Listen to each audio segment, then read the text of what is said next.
Hei, vai nav feini vasarā? Ir.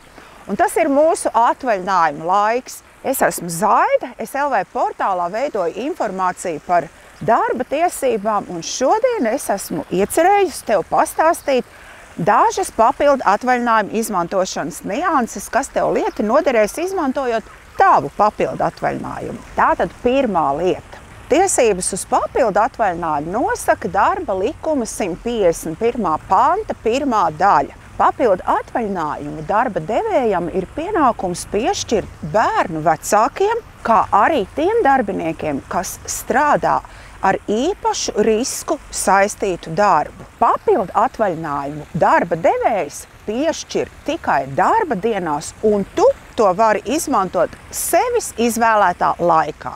Darba likumā ir noteikti tikai minimālie papildu izmantošanas gadījumi, taču darba devējs var saviem darbiniekiem piešķirt arī papildu atvaļinājumu citos gadījumos. Piemēram, par maiņu darbu, par nakts darbu, par ilgadēju darbu. Tādā gadījumā šo papildu atvaļinājumu darba devējs nosaka kādā iekšējā dokumentā.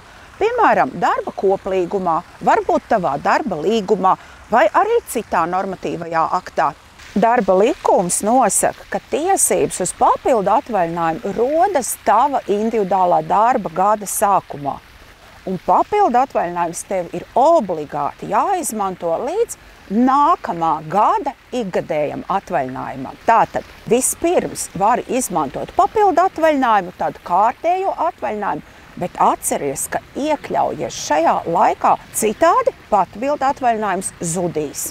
Ja tu strādā valsts pārvaldē vai pašvaldībā vai kādā no valsts pārvaldes vai pašvaldības iestādēm, tad uz tevi var būt attiecināts arī vēl viens papildu atvaļinājums saistībā ar atlīdzības likumu. To atvaļinājumu valsts pārvaldes un pašvaldību darbiniekiem var piešķirt saistībā ar ikgadējo novērtējumu. Un šī atvaļinājuma ilgums ir līdz 10 darba dienām. Ar atlīdzības likumu saistītā atvaļinājuma izmantošanai ir īpaša nianse.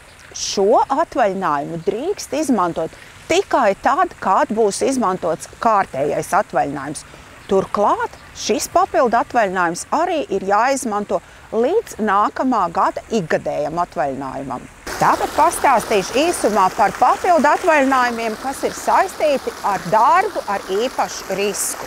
Šī atvaļinājuma ilgums ir 3 darba dienas un ne mazāk, bet darba devējs var piešķirt arī vairāk. To, kuriem darbiniekiem pienākās papildu atvaļinājums par īpašu risku, nosaka darba aizsardzības speciālists, veicot īpašu darba vides risku novērtējumu un apkopojot rezultātus. Ko saprot ar īpašu risku? Tas ir darbs, kas atbilstoši darba vides risku novērtējumam ir saistīts ar vai nu paaugstinātu psiholoģisko vai fizisko slodzi, vai arī paaugstinātu risku darbinieka drošībai un veselībai, ko nevar novērst vai samazināt līdz pieļaujamam līmenim ar citiem darba aizsardzības pasākumiem.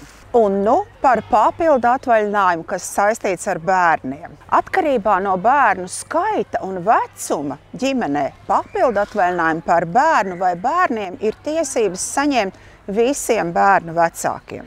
Tātad gan bērna mammīte, gan bērna tētis, neatkarīgi no tā, vai bērniņš vai bērniņa dzīvo kopā ar abiem vecākiem, vai tikai ar vienu, var saņemt papildu atvaļinājumu par saviem bērniem. Nebūs svarīgi tas, vai vecākiem ir reģistrēta laulība vai nav reģistrēta, vai bērns ir ierakstīts viena vecāka nodokļu grāmatiņā.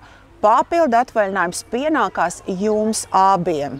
Arī tādi, ja bērni vecāki strādā vienā darba vietā, tiem ir tiesības prasīt papildu atvaļinājumu par bērnu kopā vai atsevišķi. Cik dienas? 3 darba dienas tiem darbiniekiem, kuru aprūpē ir 3 vai vairāki bērni vecumā līdz 16 gadiem, vai arī bērns ar invaliditāti vecumā līdz 18 gadiem. Ne mazāk par 1 dienu jāpiešķir tiem darbiniekiem, kur aprūpē ir mazāk par 3 bērniem vecumā līdz 14 gadiem. Tātad, ja ģimenē ir 1 vai 2 bērniņi, būtiski atcerēties, ka bērnu skaits nenozīmē, ka tik dienas ir par katru no bērniem. Tāpat jāatcerās, ka papildu atvaļinājums nesummēsies, ja ir, piemēram, bērns invalīds un mazāk par 3 bērniem vecumā līdz 14 gadiem. Šajā gadījumā būs piešķiramas tikai 3 papildu atvaļinājuma dienas. Ļoti bieži neskaidrības rodas saistībā ar bērna vecumu. Ko tad nozīmē?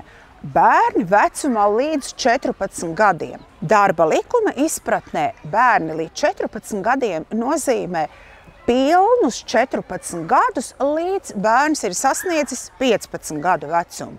Taču pilnīgi citāda izpratne ir attiecībā uz bērnu invalīdu. Likums nosaka papildu atvaļinājumu piešķirt līdz bērna 18 gadu vecumam. Šajā gadījumā tiešām papildu atvaļinājums būs piešķirams līdz tikai un vienīgi šis bērns ir sasniedzis 18 gadu vecumu. Ja būs vairāk par 18 gadiem, diemžēl papildu atvaļinājumu darba devējs ir tiesīgs nepiešķirt. Kāpēc? Jo Bērnu tiesību aizsardzības likums nosaka, ka bērns ir persona vecumā līdz 18 gadiem. Un visbeidzot par papildu atvaļinājumu apmaksu. Papildu atvaļinājumu dienas darba devējs tev apmaksās gluži tāpat kā ikgadējo atvaļinājumu, aprēķinot pēc vidējās izpeļņas. Lai jums izdodas jūsu ikgadējais un arī tas papildu atvaļinājums, kāds no jums no darba devēja pienākās. Skaistu vasaru!